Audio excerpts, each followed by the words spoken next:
So hello everyone. Today we'll be taking a pleural effusion. So what do you need to know about pleural effusion? Pleural effusion क्या होता है? Excessive accumulation of serous fluid within the pleural cavity. This word excessive is important. Right. Now understand this, that our pleural space is normally having some amount of fluid, that is 10 to 20 ml, and that is absolutely normal. I am saying pleural effusion is that condition in which there is excessive fluid in the pleural space. Now why is it so? We'll work on that.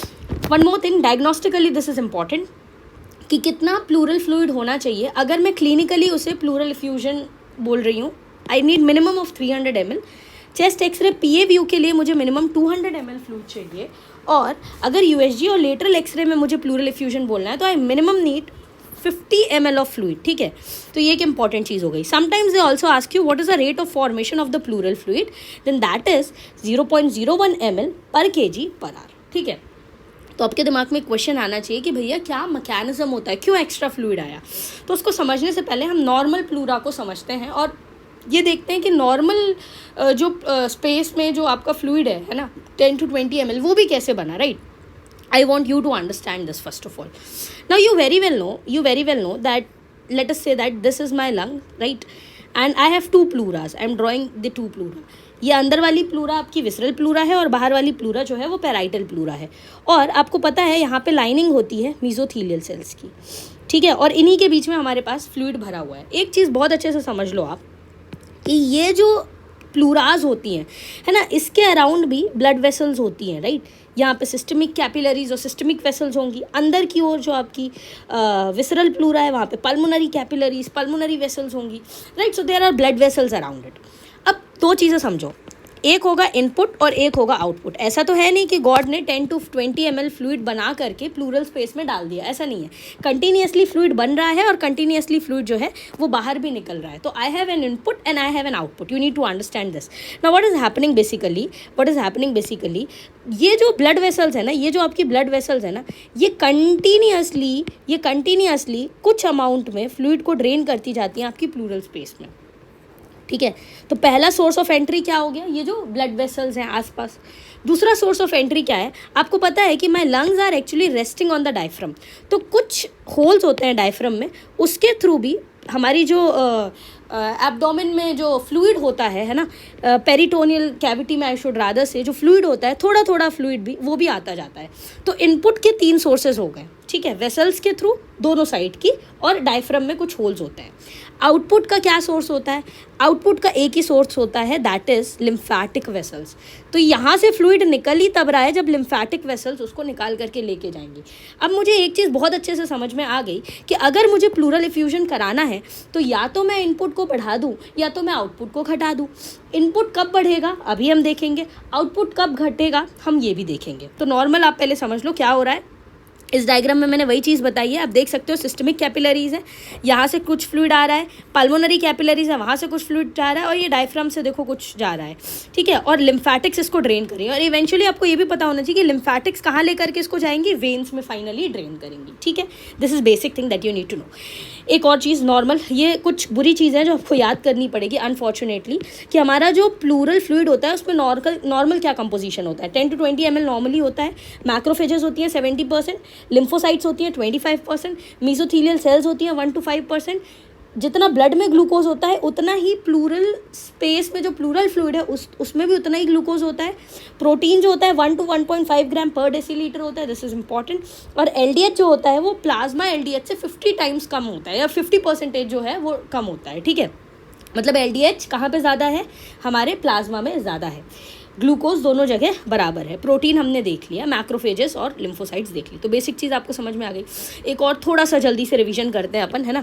ये आपकी fluid dynamics का थोड़ा सा revision है. देखो, जैसे अगर मैं ये बोल रही हूँ कि fluid is flowing through the vessel, आपको पता है कि ब्लड के 2 कंपोनेंट्स होते हैं. एक होता है आपका क्या, प्लाज्मा, द लिक्विड कंपोनेंट, और दूसरी होती हैं आपके पास प्रोटीन्स वगैरह भी होंगी इसमें, है ना, और ब्लड सेल्स वगैरह भी होंगी. तो अभी मैं प्रोटीन को ही ले रही हूँ. ठीक है, प्लाज्मा प्रोटीन, एल्ब्यूमिन मेनली हम लेने वाले हैं. ठीक है, तो होता क्या है, ध्यान से समझिएगा कि जो लिक्विड कंपोनेंट है ये प्रेशर लगाता है, that is known as hydrostatic pressure, जो बाहर की ओर पानी को धक्का देने की कोशिश कर रहा है. ठीक है, तो hydrostatic pressure wants the fluid to move out. और ये जो रेड कलर से मैंने दिखा रखा है ये एल्ब्यूमिन है। ये कोशिश करता है पानी को वेसल के अंदर ही रखे। तो एल्ब्यूमिन क्या चाह रहा है कि पानी वेसल में रहे, है ना। ये जो प्रेशर एल्ब्यूमिन ने लगाया उसको ऑनकोटिक प्रेशर बोलते हैं, और वो प्रेशर जो पानी ने लगाया उसको हाइड्रोस्टैटिक प्रेशर बोलते हैं। तो हाइड्रोस्टैटिक प्रेशर चाह रहा है कि पानी बाहर आए इंटरस्टिशियम में, है ना, जबकि ऑनकोटिक प्रेशर जो है वो चाह रहा है कि फ्लूइड जो है वो आपका वेसल में ही रहे। ऑनकोटिक प्रेशर इस डायरेक्शन में एक्ट कर रहा है, ठीक है। अगर मैं चाह रही हूँ कि इंटरस्टिशियम में फ्लूइड इकट्ठा हो तो हाइड्रोस्टैटिक प्रेशर का बढ़ना ज़रूरी है और ऑनकोटिक प्रेशर का कम होना ज़रूरी है। That is what is written over here. देखिए क्या लिखा है, हाइड्रोस्टैटिक प्रेशर बाहर की ओर लग रहा है, ऑनकोटिक प्रेशर अंदर की ओर लग रहा है। ये एल्ब्यूमिन वगैरह ने लगाया। इंटरस्टिशियम में फ्लूइड तभी आएगा जब हाइड्रोस्टैटिक प्रेशर बढ़ जाए या ऑनकोटिक प्रेशर कम हो जाए। इसको यहाँ पे अप्लाई करो, इन वेसल्स में अप्लाई करो। अगर इन वेसल्स में, इस वेसल में अप्लाई करो, अगर इन वेसल्स में हाइड्रोस्टैटिक प्रेशर बढ़ गया तो भी तो प्लूरल स्पेस में ज़्यादा फ्लूइड होगा। और अगर इन वेसल्स में ऑनकोटिक प्रेशर कम हो गया, ऑनकोटिक प्रेशर कब कम होगा, जब एल्ब्यूमिन कम हो जाए ब्लड में, है ना। कब कम होगा अभी हम देखेंगे, ठीक है। या एल्ब्यूमिन बन ही कम रहा है, कब कम बनेगा वो हम देखेंगे। पर एक बेसिक आइडिया होना चाहिए कि ऑनकोटिक प्रेशर जब कम होगा तो भी यहाँ पे ज़्यादा फ्लूइड होगा, तो भी यहाँ पे ज़्यादा फ्लूइड होगा, और हाइड्रोस्टैटिक प्रेशर जब बढ़ेगा तो भी यहाँ पे ज़्यादा फ्लूइड होगा। You getting what I am saying? So this is also one important thing. एक और चीज़ आप बचपन से पढ़ते आए इन्फ्लेमेशन के बारे में ना। This is if this is my normal vessel, ठीक है। अगर किसी जगह पे इन्फ्लेमेशन हुआ है तो आपने स्टेप्स ऑफ इन्फ्लेमेशन पढ़ा है ना। तो ट्रांजिएंट वेसो कंस्ट्रिक्शन होता है और उसके बाद तुरंत बाद वेसो डायलेशन और परमिएबिलिटी बढ़ जाती है वेसल्स की। भाई ये परमिएबिलिटी हम क्यों बढ़ाते हैं वेसल्स की? जिससे जो इन्फ्लेमेटरी सेल्स हैं वो साइड तक पहुंच सके जहाँ पे दिक्कत हो रही है और इन्फेक्शन को खत्म कर सके, इन्फ्लेमेशन को खत्म कर सके, मतलब इन्फ्लेमेशन को मीडिएट करके इन्फेक्शन को खत्म कर सके इन्फ्लेमेटरी मीडिएटर्स के थ्रू।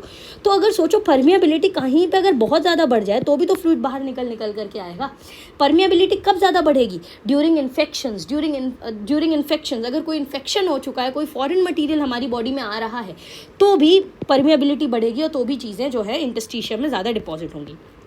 अब मैकेनिज्म समझो, ये समझ लिया आपने तो मैकेनिज्म आपके लिए कुछ भी नहीं है। क्यों हो रहा है प्लूरल इफ्यूजन? पहला रीज़न है हाइड्रोस्टैटिक प्रेशर के बढ़ने के कारण। अभी मैंने बताया क्या होता है हाइड्रोस्टैटिक प्रेशर, ऑनकोटिक प्रेशर के कम होने के कारण। आप समझ रहे हो क्यों हो रहा है ये?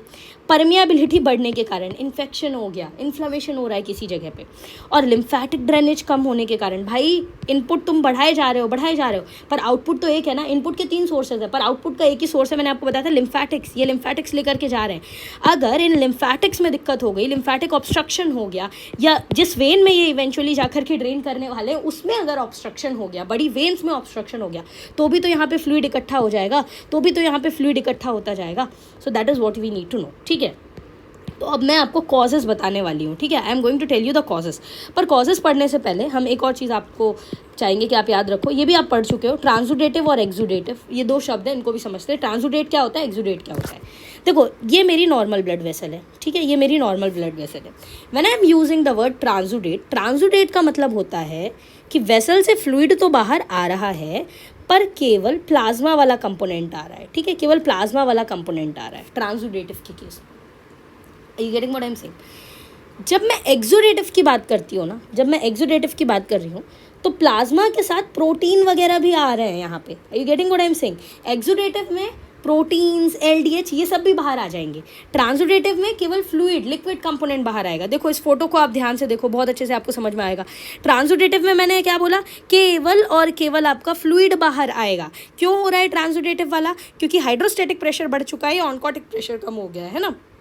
तो इस केस में जो आपका फ्लूइड होगा जो बाहर आया उसमें प्रोटीन और LDH की मात्रा कम होगी। एक्सुडेटिव में अभी मैंने बताया कि प्रोटीन और LDH ज़्यादा होंगे, है ना। और ये कब होगा? जब कोई इन्फ्लेमेशन की कंडीशन है, तभी तो परमिएबिलिटी बढ़ी होगी कैपिलरी की, या एंडोथेलियल सेल एक दूसरे से दूर दूर गए होंगे और पूरा प्रोटीन वगैरह भी बाहर जाने लगा होगा। तो ये एक्सुडेट होता है, ठीक है। एक्सुडेट में बहुत सारी चीज़ें होती हैं, कलर देख सकते हो। ट्रांसुडेट क्लियर फ्लूइड है, आपको दिख रहा है, ठीक है। ये बहुत बेसिक चीज़ थी जो मेरे हिसाब से आपको पता होनी चाहिए। अब हम एक्चुअल टॉपिक पे आते हैं, दैट इज थर्ड टॉपिक। अभी केवल हमने इंट्रोडक्शन और मैकेनिज्म पढ़ा, थर्ड टॉपिक है क्लासिफिकेशन। देखो ट्रांसुडेटिव मैंने अभी बताया कि केवल और केवल क्या होगा, उसमें फ्लूइड इकट्ठा हो रहा है, प्लूरल कैविटी में फ्लूइड इकट्ठा हो रहा है, ठीक है, प्लाज्मा इकट्ठा हो रहा है, ठीक है, उसमें प्रोटीन, LDH ये चीज़ें नहीं हैं। और ये किस किस केस में होता है? Congestive cardiac failure, cirrhosis. मैंने बताया तो 2 कारण होते हैं, क्या? हाइड्रोस्टैटिक प्रेशर का बढ़ना या फिर ऑनकोटिक प्रेशर का कम होना, ठीक है। समझना एक एक करके। कंजेस्टिव कार्डिक फेलियर में हो क्या रहा है, कंजेस्टिव कार्डिक फेलियर में हो क्या रहा है, इस डायग्राम को देखो। मान लो मेरे हार्ट का ये वाला section it's not working, right. Left sided heart failure हो गया किसी पर्सन को, अगर लेफ्ट साइडेड हार्ट फेलियर हो गया तो ब्लड अब आगे जाएगा ही नहीं, यहाँ पे ब्लड इकट्ठा होने लगेगा, इकट्ठा होगा तो बैक फ्लो होने लगेगा, बैक फ्लो होगा तो पल्मोनरी वेन्स में आएगा, पल्मोनरी वेन्स के बाद ये पल्मोनरी कैपिलरीज में भी तो जाएगा, और एक बार पल्मोनरी कैपिलरीज में जब बहुत सारा फ्लूइड इकट्ठा हो गया तो हाइड्रोस्टेटिक प्रेशर बढ़ेगा नहीं क्या वहाँ पे, और जब वो बढ़ने लगेगा तो फिर प्लूरल कैविटी में या प्लूरल स्पेस में आपका चला जाएगा वो। ये getting what I am saying. तो congestive cardiac failure could be one important cause. तो इसमें हाइड्रोस्टेटिक प्रेशर बढ़ा। एक एग्जांपल लो, किसी को लिवर सिरोसिस हो गया, अगर लिवर सिरोसिस हो गया तो एल्ब्यूमिन बनाने वाला ही नहीं है, अगर एल्ब्यूमिन बनाने वाला ही नहीं है कोई, तो कोई होल्ड करने के लिए नहीं बचा फ्लूइड को, तो पूरा फ्लूइड बाहर भागने लगेगा आपका। Are you getting what I am saying, right? So इसमें ऑनकोटिक प्रेशर कम हो रहा है, तो एक रीज़न ये हो गया है ना। एक और कंडीशन होती है नेफ्रोटिक सिंड्रोम। नेफ्रोटिक सिंड्रोम में होता क्या है, आपको पता है कि हमारी किडनी कंटिन्यूअसली फिल्टर कर रही है चीज़ों को। नेफ्रोटिक सिंड्रोम में एक स्पेशल सेल होती है पोडोसाइट, उनका डैमेज हो जाता है। जब पोडोसाइट डैमेज हो जाती है ना, तो बढ़िया प्रोटीन वगैरह भी पूरा यूरिन से निकल करके बाहर चला जाता है। Protein is also leaking out, protein is also wasted. Normally कभी ऐसा नहीं होता। सोचो अगर पूरा प्रोटीन लॉस हो गया तो फिर प्रोटीन नहीं होगा तो ऑनकोटिक प्रेशर कौन लगाएगा, ऑनकोटिक प्रेशर नहीं लगेगा, तो again it would lead to the fluid in the pleural cavity. Are you getting what I am saying? So that is what you need to understand. ठीक है, तो क्या क्या रीजन हो गए देखो। ट्रांसोडेटिव टाइप में या तो हाइड्रोस्टेटिक प्रेशर बढ़ेगा या तो ऑनकोटिक प्रेशर कम होगा। ठीक है, हाइड्रोस्टेटिक प्रेशर किन किन कंडीशन में बढ़ा, सीसीएफ बता दिया, सिरोसिस आपको समझ में आ गया, नेफ्रोटिक सिंड्रोम हमने पढ़ लिया। अब हाइपोथायरॉयडिज्म ये चीज़ कैसे करता है, देखिए इसके पीछे बहुत सारी थियोरीज है ना। अब नीचे के जो है ना उसमें बहुत सारी थियोरीज है, so I just take it superficially.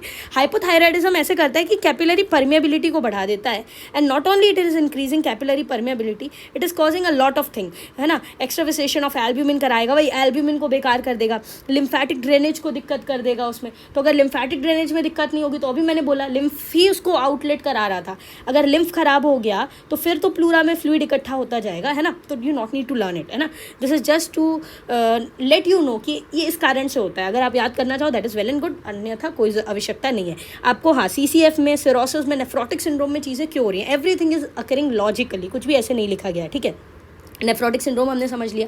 Hypothyroidism होता है ऐसे, अगर एल्ब्यूमिन कम हो जाए तो वही है ना, सिरोसिस से आप रिलेट कर सकते हो, नेफ्रोटिक सिंड्रोम से रिलेट कर सकते हो। एक चीज़ होती है बट-चियारी सिंड्रोम। बट-चियारी सिंड्रोम में क्या होता है, देखो एक वेन होती है जिसका नाम हिपैटिक वेन होता है। ठीक है, एक वेन होती है हमारी बॉडी में, हिपैटिक वेन। एक्चुअली में ये हिपैटिक वेन क्या होता है, ये लिवर होता है ना। तो लिवर से जो भी आपका ब्लड है वो इवेंचुअली हिपैटिक वेन में जाएगा, और हिपैटिक वेन से वो blood ultimately inferior vena cava में जाएगा, और इन्फीरियर वेना कावा से वो हार्ट में आ जाएगा। ठीक है, मैंने बोला ना, अगर वेन में कहीं ऑब्स्ट्रक्शन हो गया, चाहे वो इन्फीरियर वेना कावा में ऑब्स्ट्रक्शन हो जाए या सुपीरियर वेना कावा में कहीं कोई दिक्कत हो जाए, चाहे वो हिपैटिक वेन में ऑब्स्ट्रक्शन हो जाए, तो लिम्फैटिक्स इवेंचुअली इन वेन्स में ही तो ड्रेन कर रहे थे।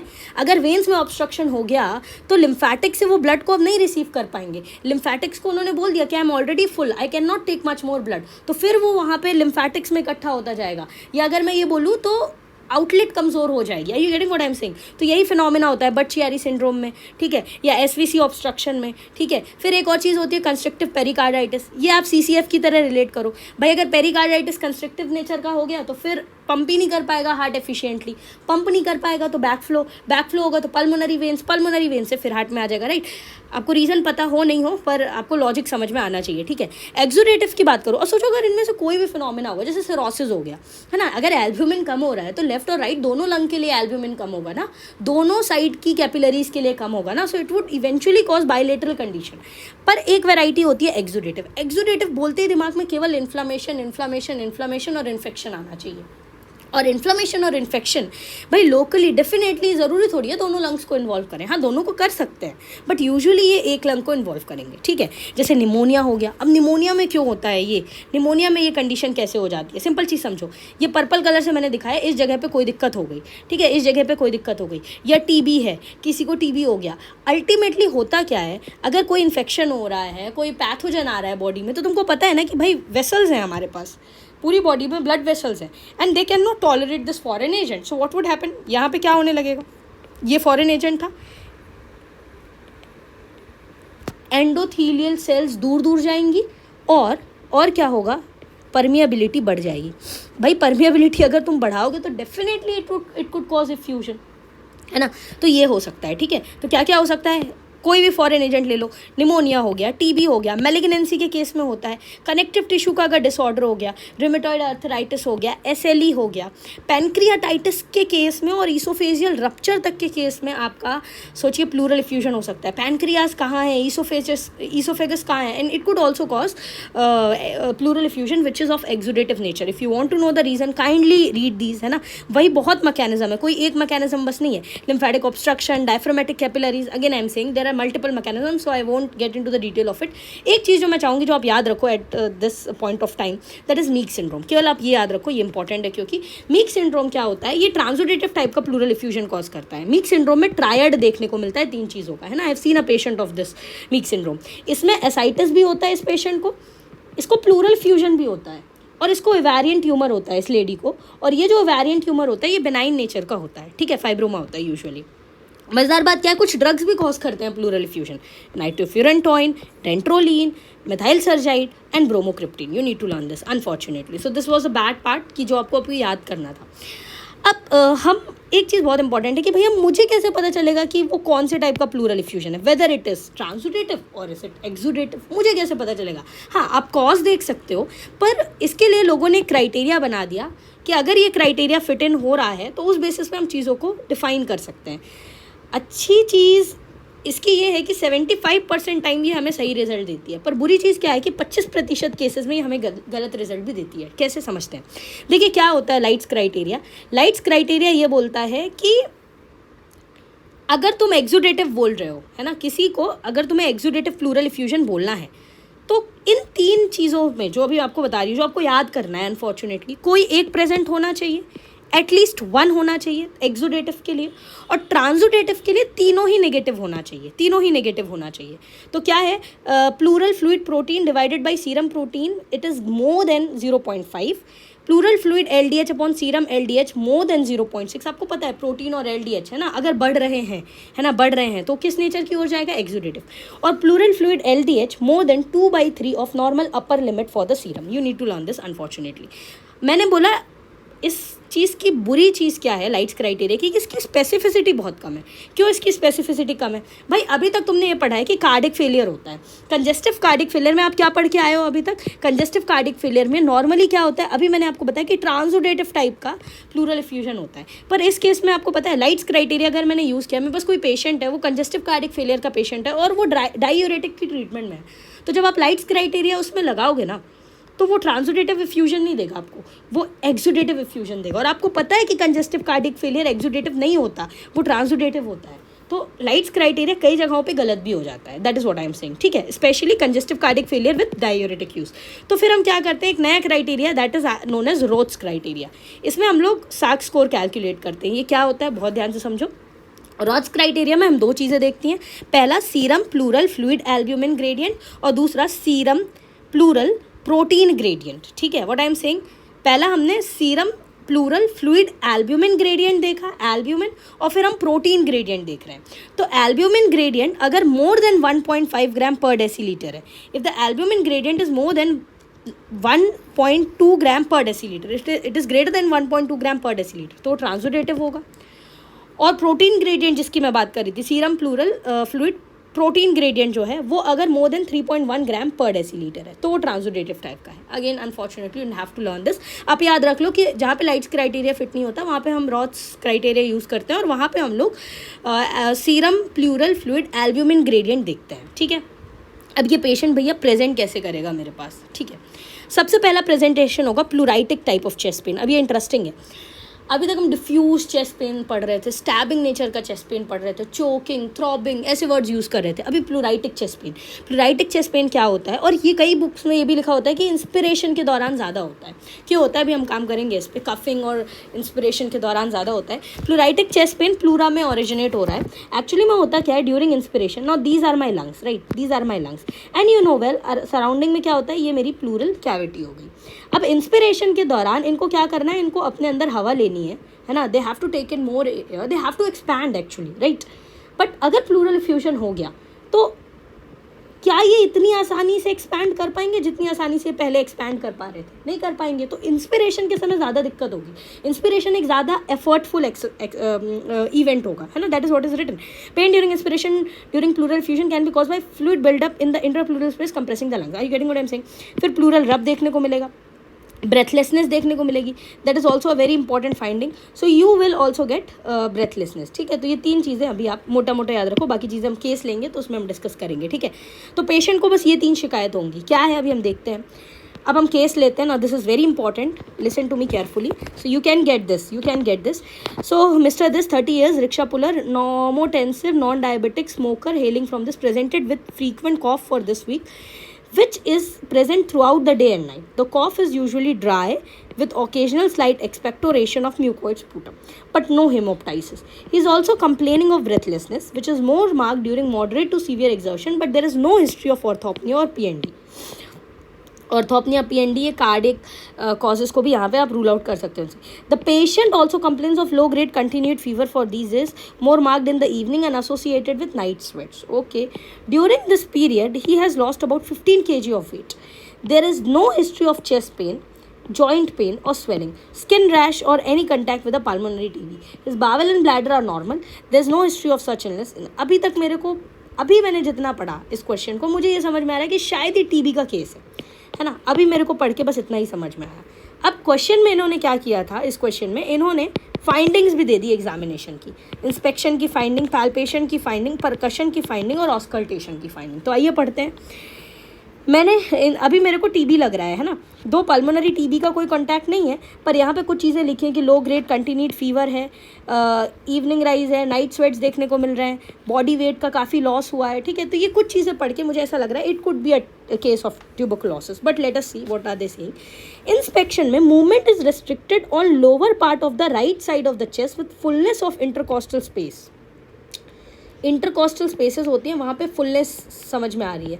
जब भी ऐसा वर्ड लिखा हो कि इंटरकॉस्टल स्पेस में फुलनेस दिख रही है अपन को, मतलब कुछ फ्लूइड अंदर भरा हुआ है जो इंटरकॉस्टल स्पेस को बाहर की ओर धक्का दे रहा है, ठीक है। अभी भी नहीं समझ में आया, कोई नहीं है। पैल्पेट किया हमने, तो जब हमने पैल्पेट किया तो बहुत इंपॉर्टेंट फाइंडिंग्स मिली।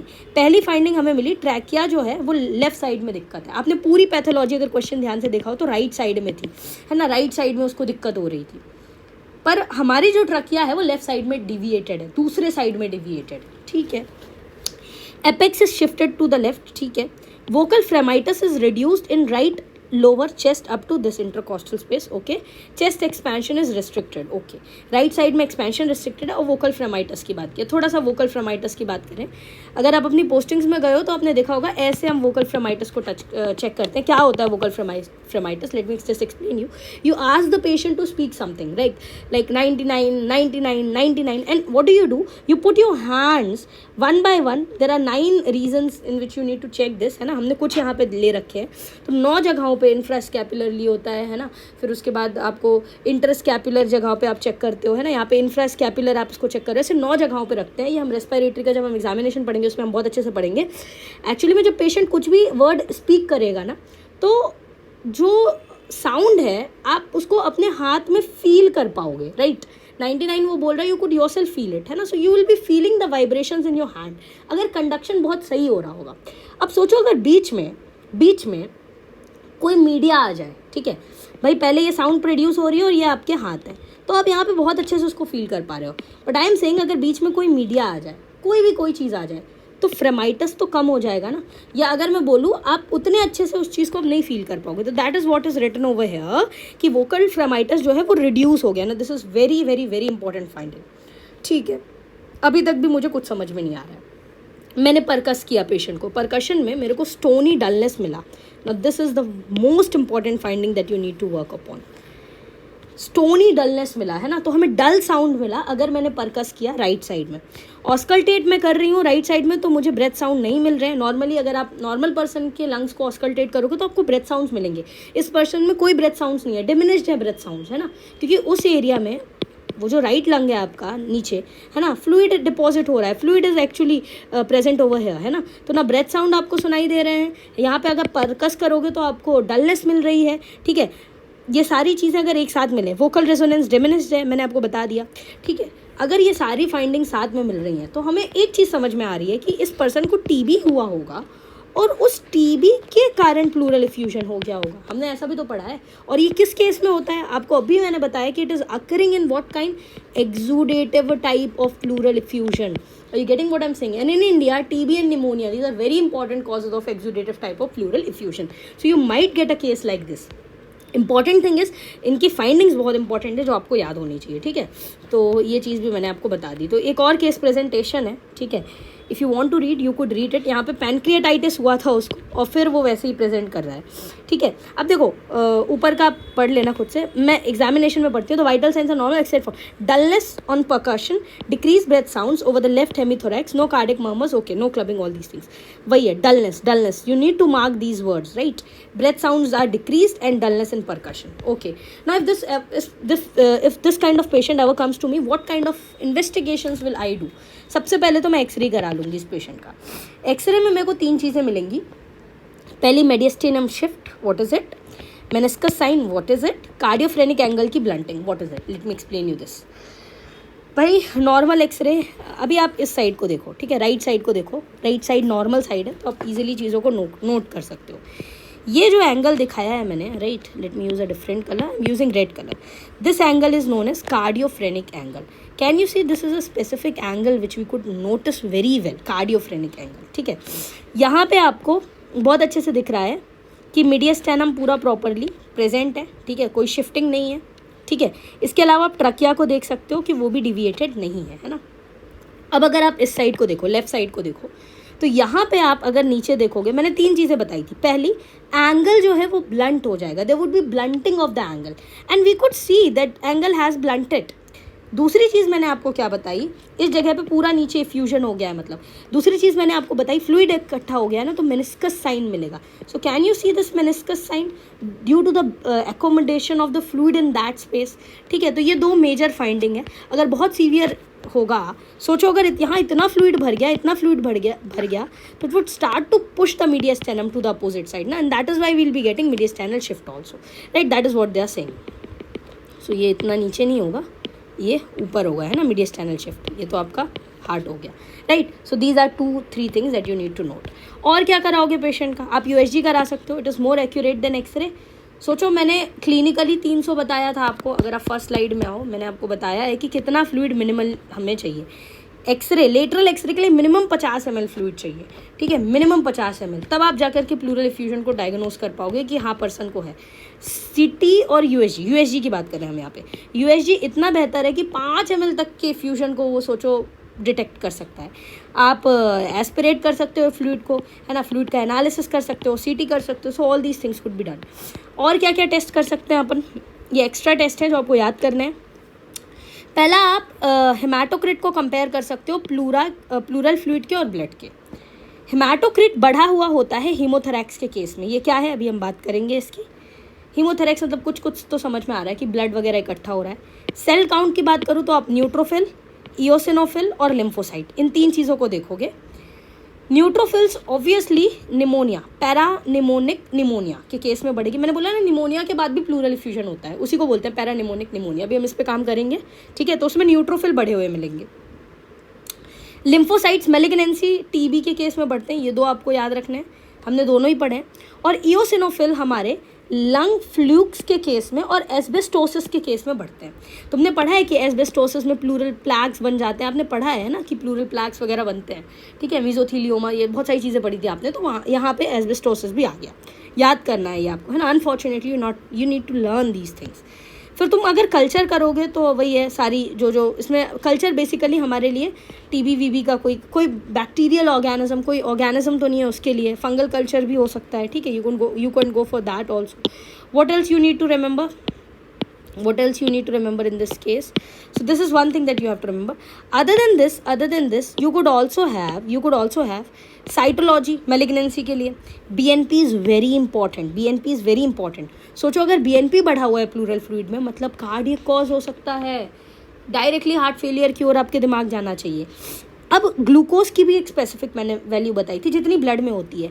अगर ग्लूकोज कम मिल रहा है आपको प्लूरल फ्लूइड में, तो इसका मतलब क्या हुआ, एम्फाइमा है या रेमेटाइड अर्थराइटिस है या मैलिग्नेंसी है। याद रखना पड़ेगा आपको। व्हाट आर दीज 3 थिंग्स, 3 चीज़ें हैं, क्या क्या क्या, एम्फाइमा, रेमेटाइड अर्थराइटिस और मैलिग्नेंसी।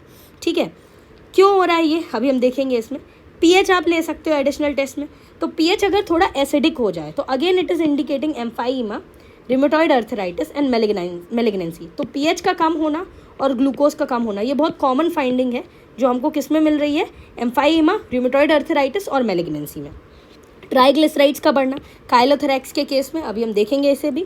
एमाइलेज का बढ़ना, एमाइलेज अगर बढ़ रहा है तो डेफिनेटली पैनक्रियाटाइटिस वगैरह कॉज होगा, है ना। You can use your common sense. तो what is my approach, listen to me carefully, what is my approach. भाई अगर प्लूरल इफ्यूजन है, ठीक है, तुमने डायग्नोस्टिकली थोरैकोसेंटेसिस करा लिया, जिसको प्लूरल टैप बोलते हो आप, है ना, थोड़ा सा फ्लूइड निकाला और देखा कि क्या है, उसकी हमने पूरी इन्वेस्टिगेशंस कराई। तो आपने क्या किया, उसमें आपने पहले प्रोटीन और एलडीएच एस्टिमेट किया होगा उसका, और फिर तुमने ये लाइट्स क्राइटेरिया लगा दिया। लाइट्स क्राइटेरिया अगर प्रेजेंट है तो मैंने बताया एक्सुडेटिव टाइप का होगा, और अगर एब्सेंट है तो ट्रांसुडेटिव टाइप का होगा। कितना सिंपल है। प्लूरल इफ्यूजन तुमको क्लिनिकली समझ में आ रहा है, पेशेंट को है, तुमने थोरैकोसेंटेसिस कराया, है ना, एक्सरे वेक्सरे करा लिया मान लीजिए आपने, और फिर आपने डायग्नोस्टिकली थोरैकोसेंटेसिस कराया। थोरैकोसेंटेसिस में आपने ये 3 लाइट्स क्राइटेरिया लगा दिया। अगर एब्सेंट है तो सीधे ट्रांसुडेटिव होगा। ट्रांसुडेटिव के कॉज ही पड़े हैं, CCF, cirrhosis, renal cause, nephrotic syndrome, 3 main थे मैंने आपको बताया। तो इनको कॉज कर दो, इनको ट्रीट कर दो। और अगर एक्सुडेटिव टाइप का है तो आपको और इन्वेस्टिगेशंस करने पड़ेंगे, क्योंकि अब आपका रास्ता इतना आसान नहीं है। आपको ग्लूकोज देखना पड़ेगा, आपको cytological investigations, differential cell count, culture और टीबी के टेस्ट लगाने पड़ेंगे। इसके बाद भी अगर आपको नहीं मिल रहा है तो आगे देखेंगे। अब मैंने अगर एक चीज़ ये बोली कि अगर ग्लूकोज का लेवल कम हो गया यहाँ पे, तो बहुत इंपॉर्टेंट चीज़ जो आपके दिमाग में आनी चाहिए वो एम्फाइमा, इन्फेक्शन, बहुत सीवियर बैक्टीरियल इन्फेक्शन हो रखा है। भाई ग्लूकोज का लेवल कब कम होगा, ग्लूकोज का लेवल, अब मैं आपको ये रीज़न मैंने आपको बोला था कि एलडीएच का लेवल जो है, I have told you that pH, LDH and glucose, ये 3 चीज़ें समझिए आप। एक्चुअली में जब भी बैक्टीरियल इन्फेक्शन होता है ना, बहुत सीवियर वाला बैक्टीरियल इन्फेक्शन, निमोनिया हुआ किसी को, है ना, और उसके बाद पहले अनकॉम्प्लिकेटेड फेज़ होता है, फिर कॉम्प्लिकेटेड फेज़ होता है, वैसा प्लूरल इफ्यूजन अगर किसी को हो रहा है ना, बैक्टीरिया जितना ज़्यादा होगा ग्लूकोज का लेवल उतना कम होगा। Simple, glucose would be consumed by the extra cells, है ना। अब क्या होगा, मेरी बॉडी की न्यूट्रोफिल्स भी तो होंगी इन बैक्टीरिया को कंज्यूम करने के लिए, तो कंटिन्यूसली इनका फैगोसाइटोसिस हो रहा होगा। तो वहाँ पे बहुत सारा लैक्टिक एसिड होगा आपकी प्लूरल स्पेस में। लैक्टिक एसिड के बढ़ने के कारण पीएच कम होता है। आप समझ रहे हो पीएच एसिडिक क्यों हो रहा है। तो वो बोल रहे हैं ना कि एम्फाइमा के केस में, रूमेटॉइड अर्थराइटिस के केस में, मैलिग्नेंसी के केस में क्यों पीएच कम हो रहा है, लैक्टिक एसिड के बढ़ने के कारण। और लैक्टिक एसिड क्योंकि ज़्यादा बन रहा है तो एलडीएच भी ज़्यादा है। So that is what you need to know, ठीक है। तो ग्लूकोज अगर कम हो गया तो दिमाग में मैलिग्नेंसी, इन्फेक्शन और रूमेटॉइड प्लूराइटिस होना चाहिए। अगर इससे भी डायग्नोसिस नहीं मिल रहा है तो एम्बोलिज्म, बहुत लास्ट में आप गए एम्बोलिज्म में, फिर आपने स्पाइरल सीटी वगैरह किया, पल्मोनरी एम्बोलिज्म को ट्रीट करो, फिर आपने टीबी वीबी का देखा, उसको ट्रीट करो। सिम्टम्स इंप्रूव हो रहे हैं कि नहीं हो रहे हैं।